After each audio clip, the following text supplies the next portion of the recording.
And welcome to Veterans Air, the Veterans Hour. You're in the studio today with your host, DouglasB, and my co-host, Dangerous Dan, the Muffin Man.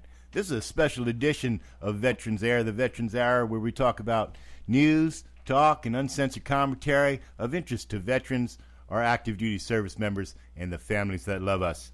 Today, as promised, we've assembled a blue ribbon panel of disgruntled and dysfunctional veterans, and we're going to talk about the VA and how it compares to Disneyland, medical marijuana and PTSD. Dude, it's organic. And how to defeat ISIS with the use of pork and pork byproducts. On the phones with us today, we have two veterans, additional veterans. We have Tanya, who's a 22-year veteran, retired tech sergeant from the Air Force. And we also have Robert, who is a retired Air Force vet. So today it looks like it's going to be Army versus Air Force. Robert, Tanya, welcome to the show. You guys there?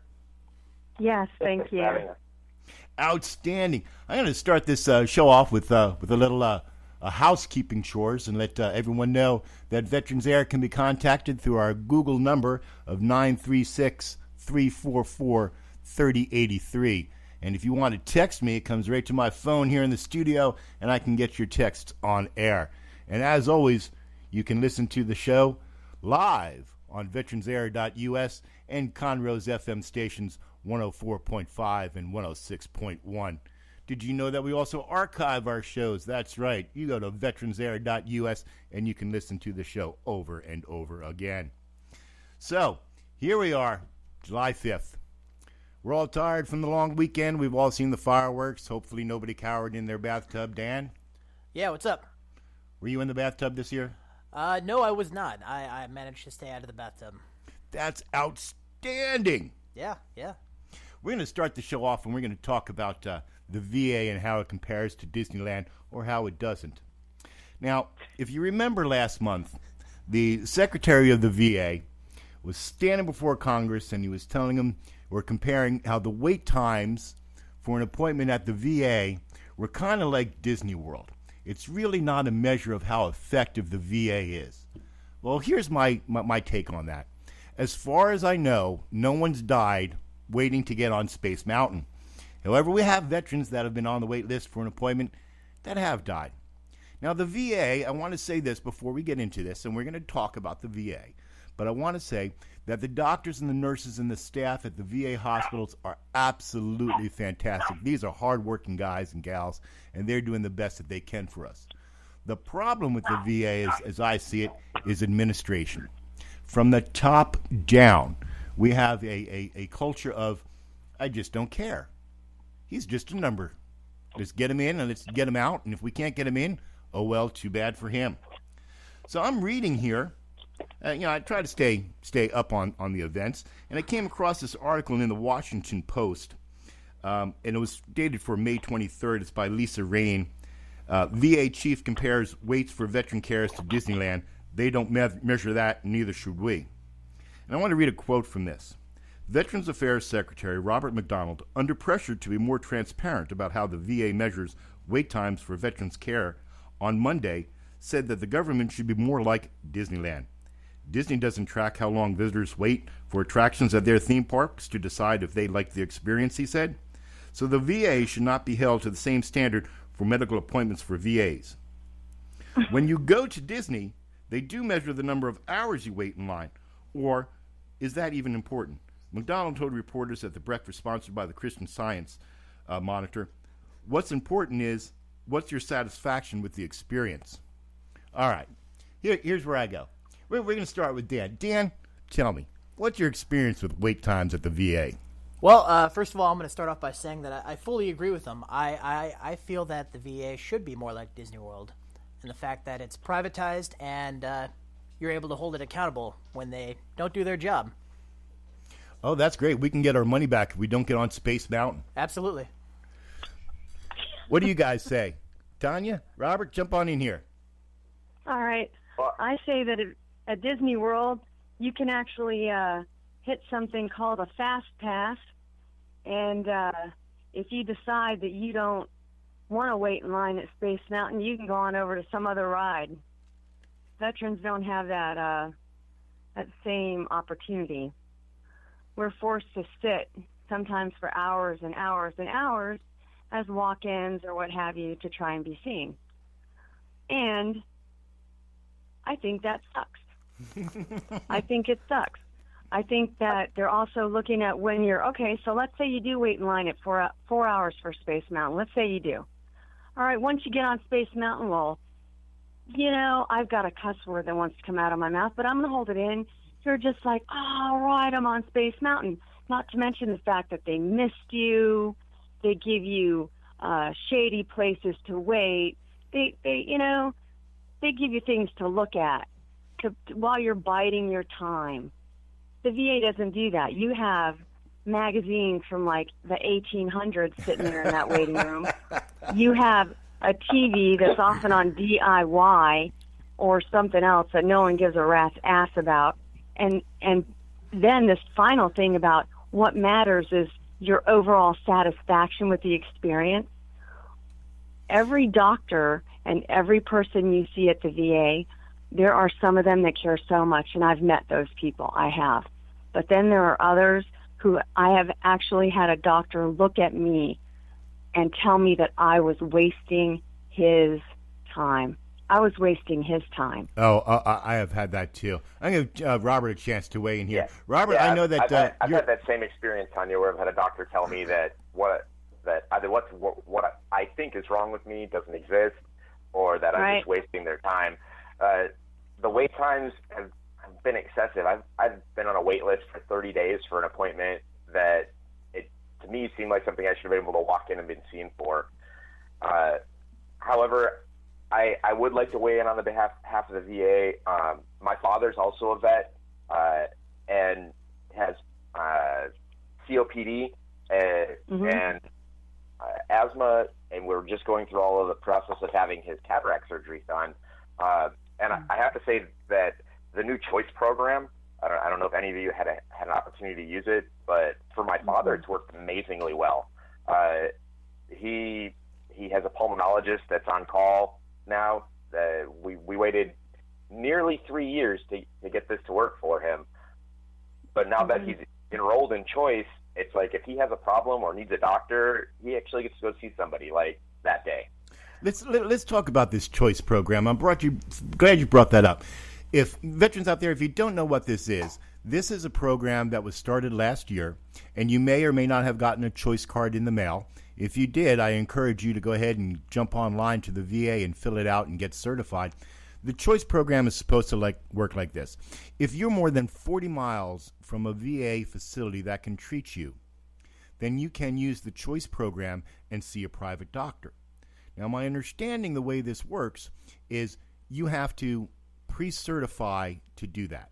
So if you're outside of that 40-mile geographical area and you need to see a doctor, you can enroll in the Choice program, have your doctor fill out a form, send it to the VA, they approve it, and they send it back, and now you can go see that doctor. And for a lot of veterans in the rural areas or areas that are serviced just by a small clinic, that is a great program to have. Now, I know, Robert, you're up there in Lubbock, and which is actually a fairly decent-sized town. The difference is the Choice for my father, literally they call us and they give us a doctor. It's been an amazing help. For us to see a pulmonologist was a 2.5-hour drive to go to Amarillo to the VA hospital that's up there. They didn't have anybody local or at our local clinic that could do his cataract surgery, and they sent us to Big Springs, which is 3.5 hours away. They refused to do the surgery because of his lung condition. So his VA doctor enrolled him into Choice, and we got these doctors local that are just great. You know, I think that's a good program, and I think part of what the problem is with the VA is, and we all know, if you watch the news, you know that they're understaffed, is there's more veterans than there are facilities and caregivers to take care of us. Some of us don't need to see a doctor but once a year. Some of us need, continuous medical care. What I think should happen here, what I think the Secretary in the Department of Veteran Affairs should consider is, let's privatize a portion of the VA. There are services out there that the VA performs that could be better cared for in the community itself. Let's take, for example, dentistry. Now, Tanya, I know that you have a background in dentistry. In order to get dental care at the VA, a couple of things need to happen. You need to be enrolled in college using your GI Bill, or you need to be 100%, or you have to be disabled for a dental condition. But, and here's the big but, Houston does have a dental clinic. They have 6 dentists.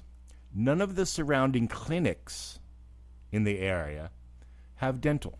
However, there's a plethora of dentists and dental specialists on the local economy that can take that load from the VA and provide it to the veterans. What do you say, Tanya? Would a dentist do that? Well, I don't think it would be an easy thing to do, and here's why. I've been down in Corpus Christi for several years, and my ex-husband is a dentist, and the doctor that he purchased his practice from used to do that. The VA would send someone down with a voucher, and they would be dentures or whatever, generally dentures by the time they actually get in.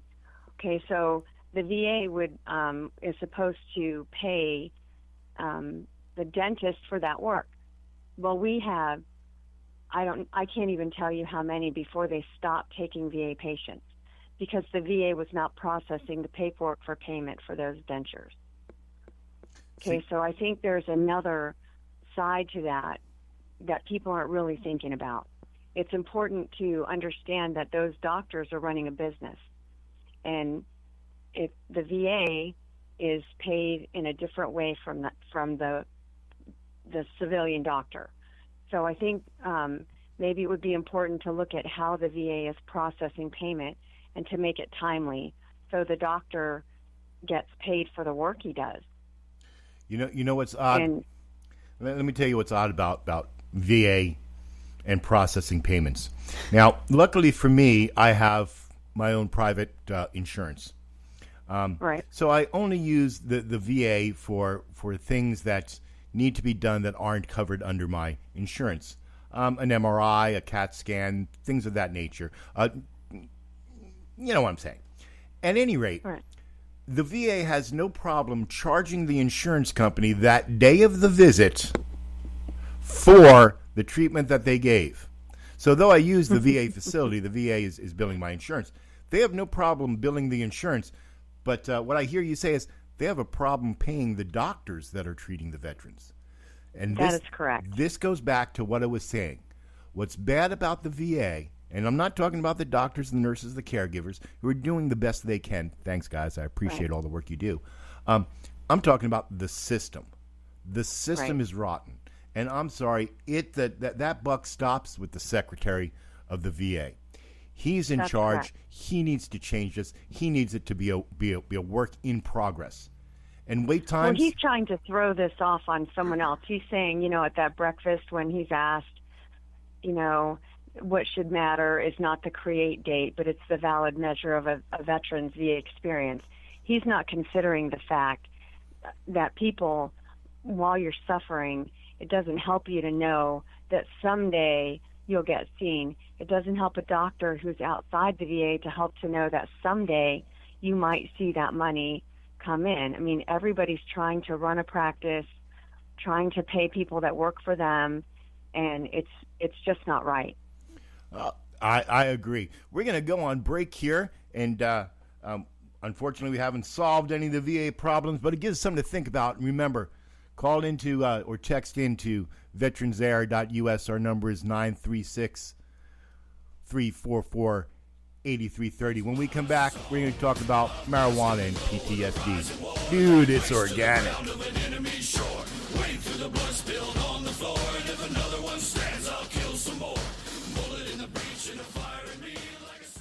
An exciting fishing adventure awaits you aboard the Wicked Winch. Join Corpus Christi's premier fishing guide, 40-year master captain Alan Ryder, to reel in the big ones. Redfish, trouts, drum, flounder, sheep's head, and wade fishing. Full or half-day trips are available. Includes rods, reels, tackle, baits, and refreshments. Seasoned pro or first-time novice. Catch your limits with Padre Pirate Guide Service or go to PadrePirateFishing.com. The American Legion. We're a powerful force for the nation. We're patriots through and through. We believe in our flag and all that it stands for. Our Constitution, our Pledge of Allegiance, our way of life are all fundamental to maintain our freedom and the standing we have as the greatest country on earth. We promote and defend these values every day in communities across the nation. Visit us at www.americanlegionconroe.org.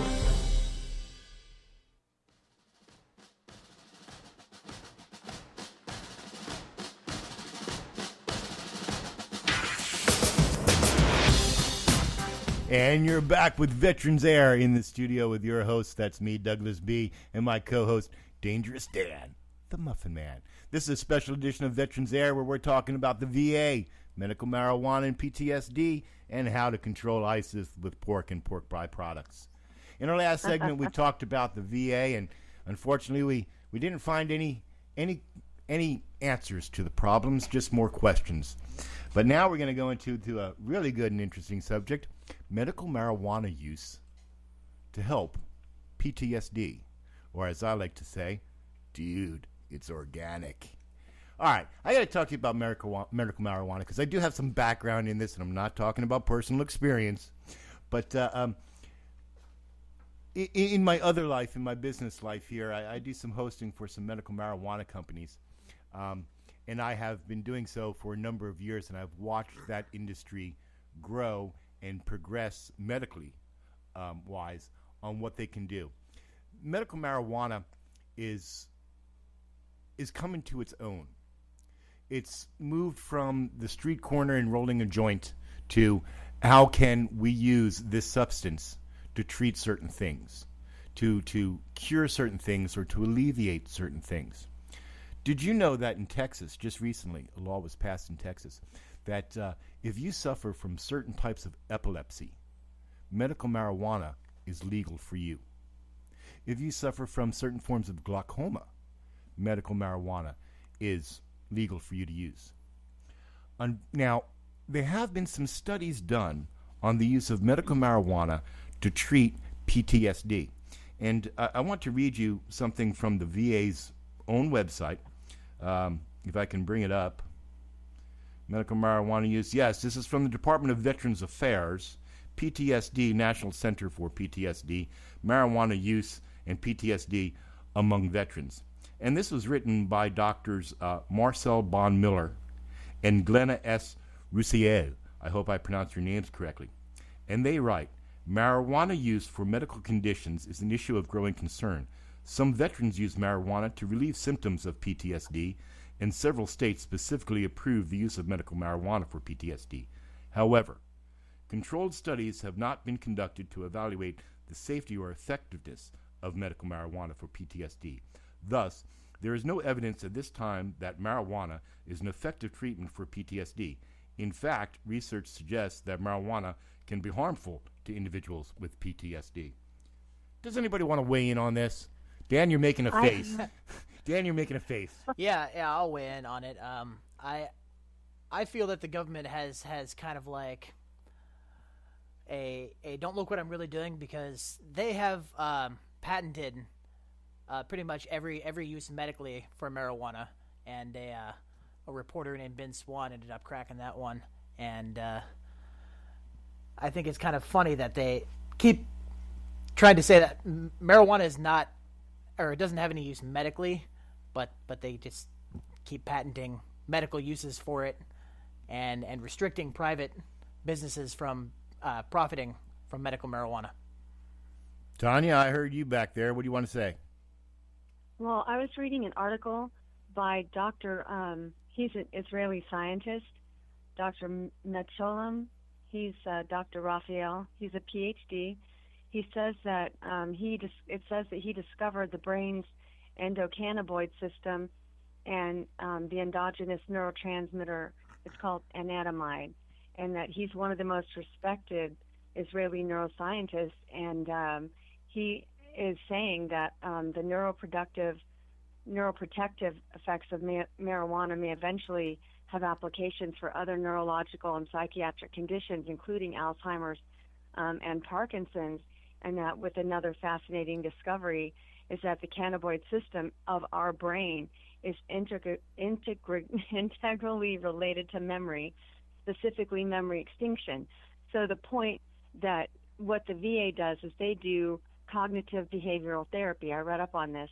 And what they're trying to do is they say that, okay, they expose you over and over and over and over again to your stimuli, whatever it is that sets you off, whatever your trigger is, whether it be trash in the road, flashing lights, a certain smell, a sound, the way you sit in a restaurant, anything that triggers your PTSD, and they call it memory extinction. Okay, so this doctor is saying that a certain form, and I was watching on Vice TV, Vice.com.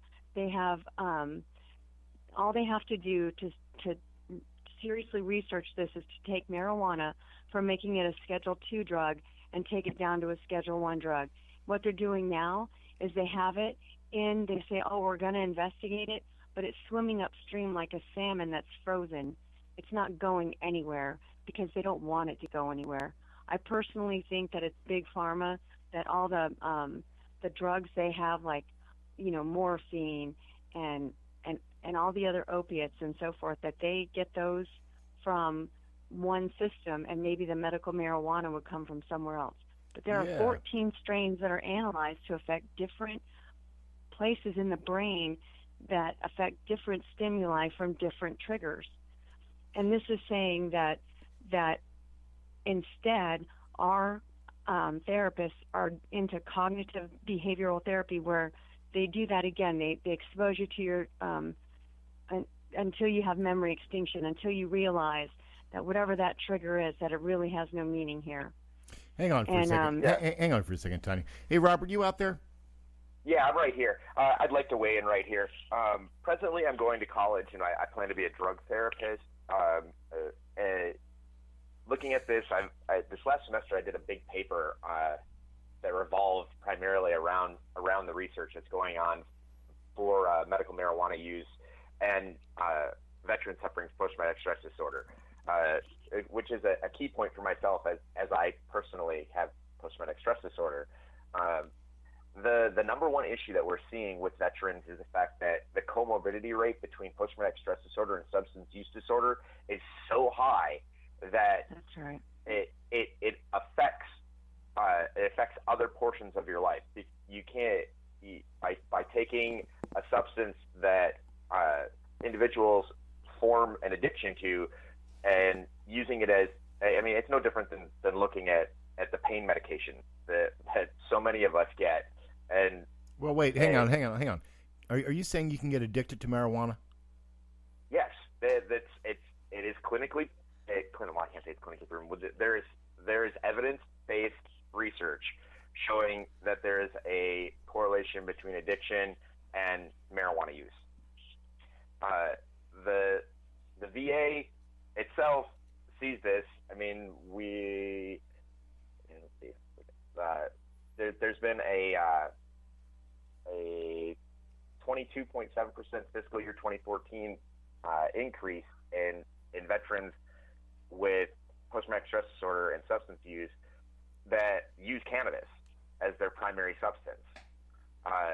Now, the VA has an amazing program.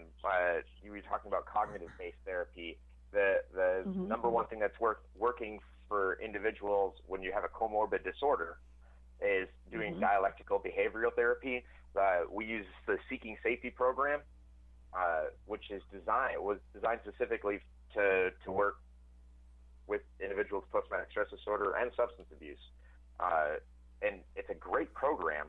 I think that medical marijuana has amazing value, but we definitely need to put a lot of research into it before we just start dragging fellow veterans or other individuals out there down another rabbit hole. Well, switching, but what you're switching saying, one disorder for another isn't helping you. Okay, hang on. But Dangerous Dan here. He's signaling me. There's a doctor who wrote a book. His name's Dr. Carl Hart. He's one of the leading doctors on addiction, and he says we actually have to redefine the term addiction, that we can have positive and negative addictions. So you can be addicted to marijuana both positively and negatively. It just how it affects your life overall while you're using it. If it benefits you in a positive way, then it's a positive addiction and it's good, as opposed to if you use it and you don't go to work or don't pay attention to your kids or just sit on the couch. Sit on the couch, Right. watch reruns of Barney and eat Doritos. Absolutely. Not that there's anything wrong with that if you want to do that, but we just have to redefine the term for addiction. I can agree with you on that.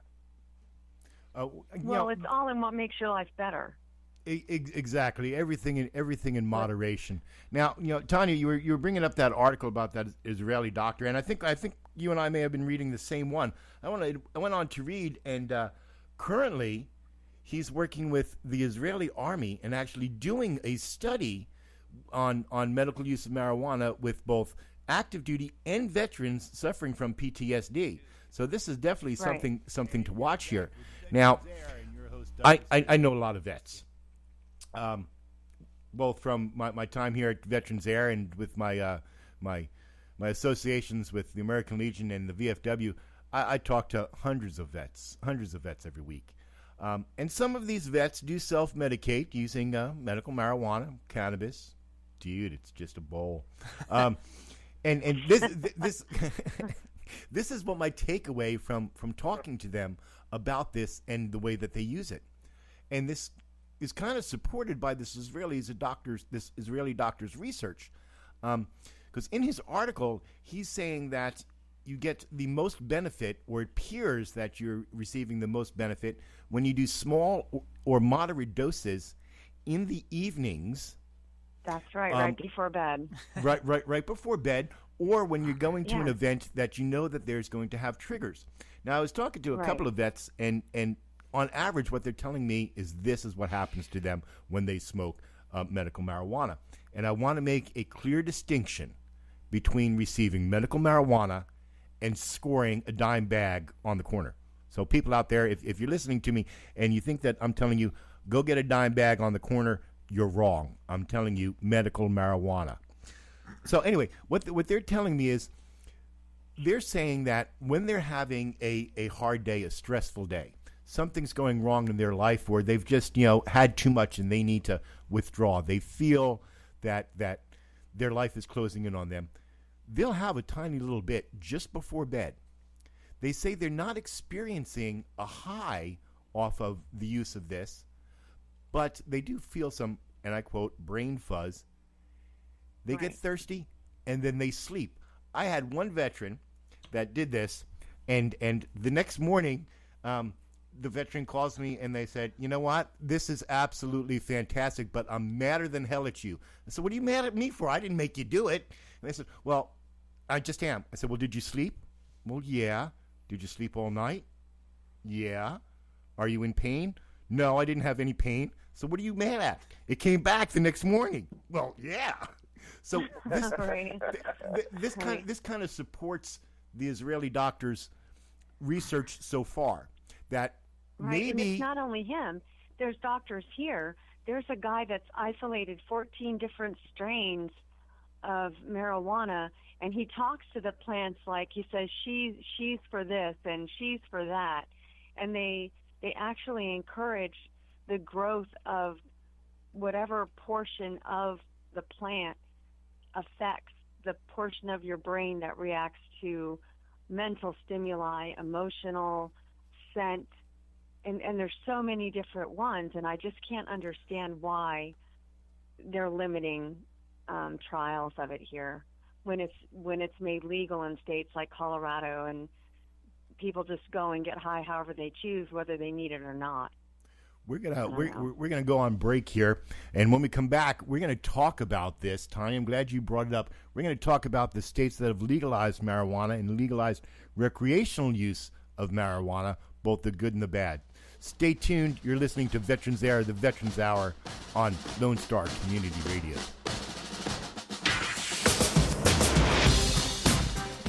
You're listening to Lone Star Community Radio here on irlonestar.com to Veterans Air. It is 1:30. We're going to do our weather, traffic, bottom of the hour. And right now, let's start with some traffic. I-45 northbound, southbound looks good to go all the way from New Waverly down to Houston. The only place I'm seeing some major accidents on are on 105 heading westbound, right there at the cross-section of McCaleb Road and 105, right before Papa's on the Lake. There's some major accidents right there, and there's also a major accident heading westbound by Tejas Boulevard, which is right there at the Waterpoint Shopping Center heading westbound. So be careful on the road on 105 heading westbound if you're getting out to the lake today at 1:30. Right now, let's do some weather right now. It's 95 degrees outside. Humidity is around 49% this afternoon. Mostly sunny with a high near 96. Just to give you guys a heads up, the heat index value is as high as 106 today. So please be in the shade, wear your sunscreen, and be hydrated. Later on tonight will be a low of 78.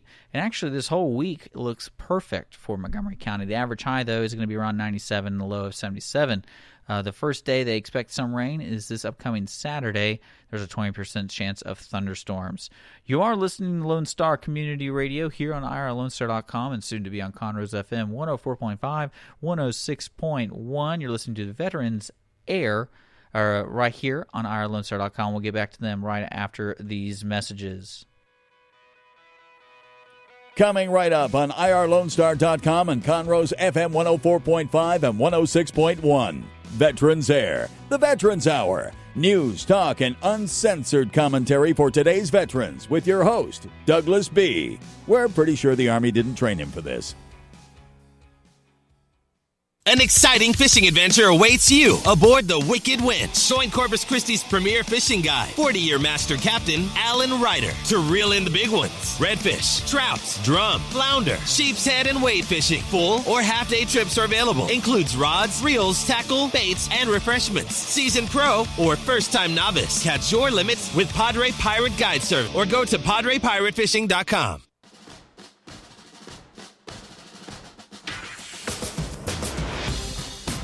And you're back with Veterans Air and your host, DouglasB, and my talented co-host, Dangerous Dan, the Muffin Man.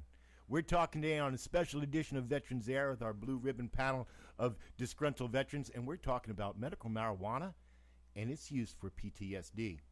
Now, before we went on break, we mentioned about recreational use of marijuana in some states making it legal, and I want to make sure that everybody understands that this panel here today, we're talking about medical marijuana, not recreational marijuana. And I'm going to drop this over to Robert. And as Robert mentioned before, he's currently in the university. He's attending Texas Tech up there at Lubbock. Thumbs up. Thumbs up. Get your guns up. Texas Tech, and he's actually studying to get a degree in counseling for this specific thing. So, Robert, take us through this. Tell us the difference between medical marijuana and recreational marijuana. So with recreational marijuana, people are searching for the quote-unquote high, and that primarily comes from THC. They've found ways to process the marijuana and the cannabinoids to get the CBD, the cannabinoid oils out, which a larger portion of your medical grade marijuana has very low THC counts and high CBD counts, which gives you the benefits without the negative high. You don't become lethargic or super hungry. It'll take away your pain. It'll help with your anxiety and allow you to live your life. And when we were talking earlier, taking smaller doses. Using it instead of just smoking marijuana, like when you're doing CBT, you can either be using essential oils, use flour, cook with it, and it gives you that medical effect and the positiveness without having to go smoke a bowl or score that dime tag. Wait a second here, Robert. Wait a second. Are you telling me that it is more beneficial medically wise to bake up a batch of DouglasB Tokeless brownies than it is to smoke this stuff? It depends on what you're using it for. Individuals that suffer from extreme amounts of pain, they make CBT lollipops. So you have a sucker that takes all of your pain away, and that's your medicine. I like that idea. Hang on, I like that idea. I am a disabled veteran, as everybody knows, a disabled combat veteran, and I'm in a lot of pain. And people that know me know that I pretty much live on opioids to be able to be functional.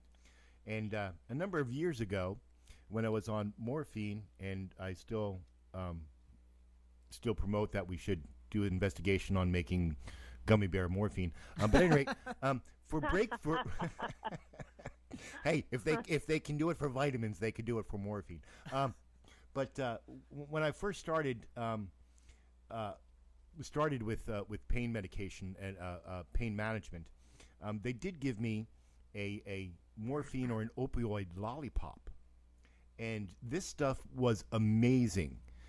I'm taking just enough opioids to maintain a certain level in my blood that makes me functional and not stupid. I don't get high off of this stuff.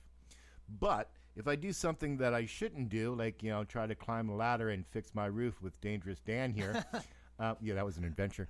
I really look forward to taking a few licks of my opioid lollipop. So you're telling me, Robert, if I'm understanding, you're telling me that they can do the same thing with CBT? Yeah. I'm actually looking right here. You can buy, they make it into chocolate bars. Dan's shaking his head, yeah. Candy shakes.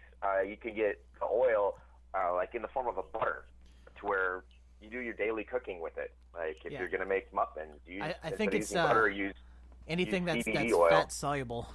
It can enter right, your anything body. fat soluble. Yeah. Which is great. It makes an easy delivery system. I recently watched a documentary. What you were talking earlier about using it for children. Like I've seen it with children with severe epilepsy. A friend of mine that I know that's currently residing in Colorado, her youngest daughter has symptoms like that, and never went a day in her life where she didn't have massive grand mal seizures. They moved to Colorado, I think about 8 months ago, and started her on a CBD program, and she hasn't had a seizure since she started. So, and literally, it's like, oh, we'll just cook. We'll put this in all of our food, and it's a daily part of her diet, and no more seizures. Now, Tanya, I happen to know that you're a big cook, and if you go to your house, there's cookbooks galore all over the place. And you're always reading articles, and you listen to and you watch the Food Network. So, as a cook yourself, do you think that you could do this? Could you add CBT in these forms of butter and flour and whatnot into current recipes? Oh yeah, of course. Well, you know what? You put it with blueberry and lemon. You put it with orange. I think Dan's if it's shaking anything his head, herbal, going, "Yeah, make some." I've just had a banana today. All right, we've taken a vote, and we think that you should make some of those and send them to us for our next show. All right, just don't tell anyone where I live. I can't afford jail. I'm too old to be in jail. Rick, our engineer, is shaking his head over here. If you've seen any of those bitter glitter pictures, I don't think I'd do well. I'd end up with a tank top and a girlfriend named Bertha. Bad news. Yeah, we have to work on that bitter glitter and miracle marijuana. Maybe get a leaf or something. Get you a Hang 10 T-shirt for it. This is very interesting. I read an article back in May, or maybe it was in April, where the federal government is now considering, mind you, they're not doing this, but they're considering working with some medical marijuana companies such as BioCanna Research, who's one of the leading research organizations out there researching medical uses of cannabis and marketing different strains of it, and the DEA. They're considering funding a study to say, okay, can CBT alleviate some symptoms of PTSD? Because there's a lot of guys suffering, a lot of gals, a lot of veterans out there suffering from PTSD. And there is no typical PTSD symptom. There is no specific PTSD symptomology that you can point to every individual and say, this person with PTSD reacts this way, because it's different for every single person. But if we can do a controlled study that says, okay, we're going to do this, here's our controlled group, here's our group that's going to be using, and we monitor it and the whole 9 yards, maybe that the use of medical marijuana with high CBT contents can actually alleviate some of these symptoms. Now, I'm looking over at Dan here, and Dan's eyebrows are going up and down, and he's smiling. Tell me, what are your thoughts here, Dan? Well, I just have little faith that the federal government's actually going to do anything beneficial with medical marijuana. I feel that we need maybe more than a slight change in the federal government to have that even actually considered or have it be possible. Now, Robert, I'm going to throw this over to you because you're for this panel's discussion, you're academia here. So what do you think? Do you think the academic community would take this on as some sort of study? And I happen to know that your wife is also becoming or studying for graduating something or other to become a psychologist. So tell me. She's starting into her master's program for clinical psychology in the fall. Right now, in the United States, there's currently 60 studies that I know of that are going on at universities. A big one just started at Columbia University that is specifically targeting individuals with PTSD and hypertension and anxiety disorder. The idea is to use the essential oils, CBT, trying to take it away from the idea of just smoking weed, because there's been research done at universities across the United States for years and years about whether or not smoking marijuana actually does anything for you, which has been, depending on who does the study, hit or miss. But looking at it like this, where they found a way to process out the different parts of the marijuana plant, and they're doing, I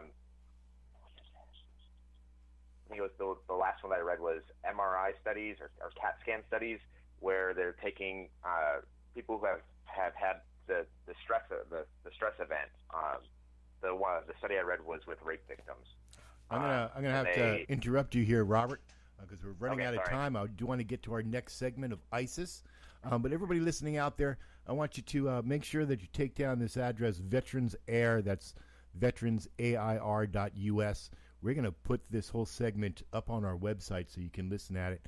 And I'm going to talk offline with our gold panel of blue ribbon panel of disgruntled veterans and see if we can't get some links to these articles and these studies for you all, because this is very, very interesting. And I think it's something that we need to pursue as a veterans community, and maybe bring some pressure on some people to bear to say, let's get these studies, because this is promising.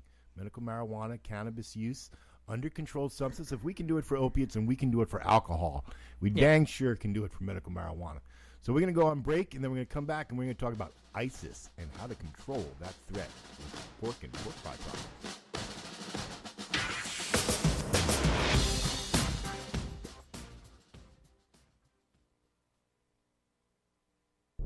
The American Legion. We're a powerful force for the nation. We're patriots through and through. We believe in our flag and all that it stands for. Our Constitution, our Pledge of Allegiance, our way of life are all fundamental to maintain our freedom and the standing we have as the greatest country on earth. We promote and defend these values every day in communities across the nation. Visit us at www.americanlegionconroe.org. An exciting fishing adventure awaits you aboard the Wicked Winch. Join Corpus Christi's premier fishing guide, 40-year master captain Alan Ryder, to reel in the big ones. Redfish, trouts, drum, flounder, sheep's head, and wade fishing. Full or half-day trips are available. Includes rods, reels, tackle, baits, and refreshments. Seasoned pro or first-time novice. Catch your limits with Padre Pirate Guide Service or go to PadrePirateFishing.com.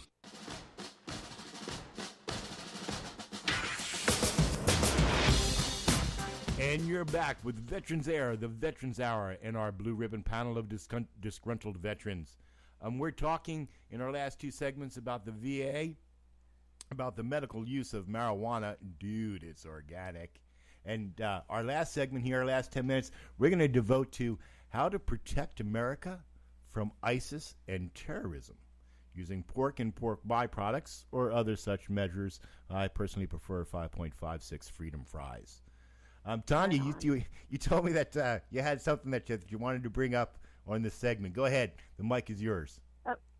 Okay. Two things. One, bacon. Personally, I don't eat meat, but I'd wear it. Remember, Lady Gaga with the bacon purse and the bacon bikini? I'm down with that. Everything's better with bacon. A meat suit on That's a meat right. suit. Everything, a bacon martini. And then ISIS better watch out, because this is from CNN. This is a story headline. U2 frontman Bono told a Senate subcommittee last week, citing Sacha Baron Cohen, Rock, and Schumer by name, as he told the senators, "I think comedy should be deployed in the fight versus ISIS." So they say, before you laugh, Bono's on to something. The singer-activist continued on to tell the senators, it's like if you speak violence, you speak their language. But if you laugh at them when they're goose-stepping down the street, it takes away their power. Personally, I think hiding in the bathtub takes away their power because you can't see them. But I'm just saying, this is what they're coming down to. They're saying if we make fun of them, they'll go away. Well, the whole idea behind terrorists is terror. If we think back to 9/11, when the terrorists took out the World Trade Centers and the Pentagon, and you looked at the aftermath and how this country reacted a few days afterwards, you could walk down the street, any street in America, and you'd see the American flag on every single house. Right. Every time there was a meeting someplace, it started with the Pledge of Allegiance and singing of the Star-Spangled Banner. And we defeated terrorism during that time.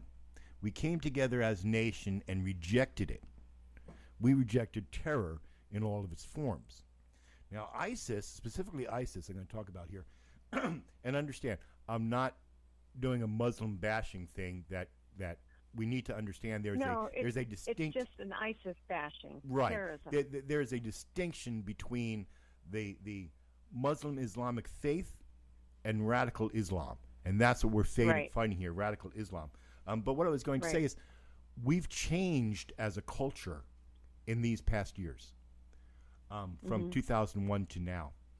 Now we're very, very afraid to be politically incorrect, of hurting somebody's feelings, of offending somebody. Well, my opinion is I don't care if I offend you.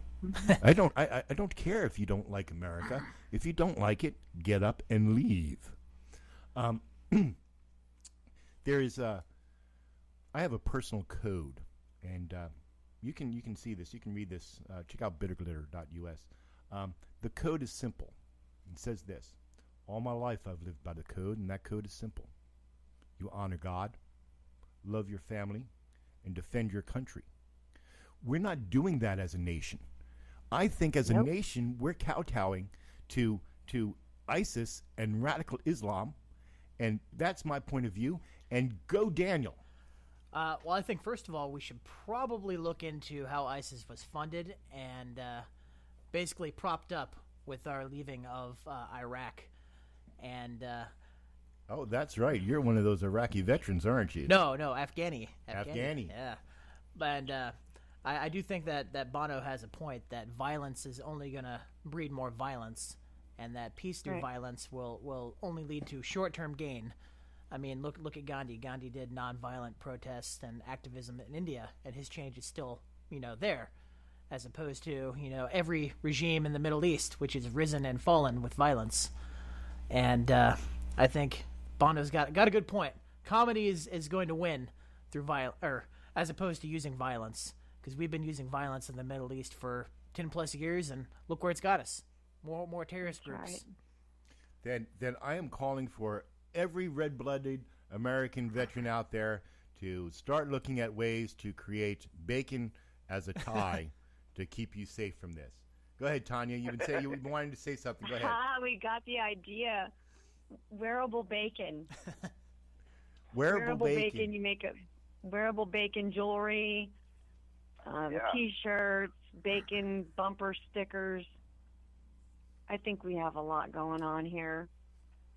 Go ahead, Robert. Personally, I've done a private little thing. There's halal, Islamic aware food. It has to be killed a certain way by a Muslim for a Muslim. I pretty much did something that I don't know if I should be ashamed or proud of, but I'm not sure if you should do that on the air. I'm not sure if you should do this on the air. No, go for it. Go for gold. Be a champion. No, I'm gonna edit that out. He's gonna stop me. No. It could be personal. Never Rick's mind. saying no. Let it go. I'm letting it go. Good radio. Next. Move on. Go ahead, Robert. You got anything to say? Yeah, bacon. Just bacon. Who doesn't love bacon? Well, not to offend Tanya, who's a vegetarian here that won't eat bacon. However, I will say that the dogs, and you've heard them earlier in the background, they're Spike and Big Tony, by the way. For all the listeners out there, Spike and Big Tony are apex predators with frou-frou tails. I will post a picture of my posse on veteransair.us so you can check them out. But yes, bacon. Let's think about this. There is no doubt that you cannot deny that radical Islam and ISIS are on America's shores today. You can't deny that. That's a fact. That's a truth. And we, as a nation, need to recognize that fact. And we, as a nation, need to come to the understanding that, you know what? Love sometimes doesn't solve everything. Tolerance and diversity for everything is not a good idea. Do you know why society is held together? Society is held together because of the human condition. We're animals. We're a herd animal. We're a pack. And everyone that's not part of that pack and cannot integrate into that pack becomes a threat. Let that sink in for now. Think about it. You're on the plains of the Serengeti. You're just, going along, munching grass, having a good time, and you see somebody in the distance. And they get closer, and you start getting weary of them. And they get closer, and you become more weary of them. And now they're charging full tilt at you. What are you going to do? Are you going to stand there and open arms and say, I love you, brother? Or are you going to defend yourself? Well, I don't know about you, but, if you take any group of United States veterans and you sit them on a hill someplace, provide them with ammo, beer, and some pork rinds, I think they can. Take care of this ISIS problem for us.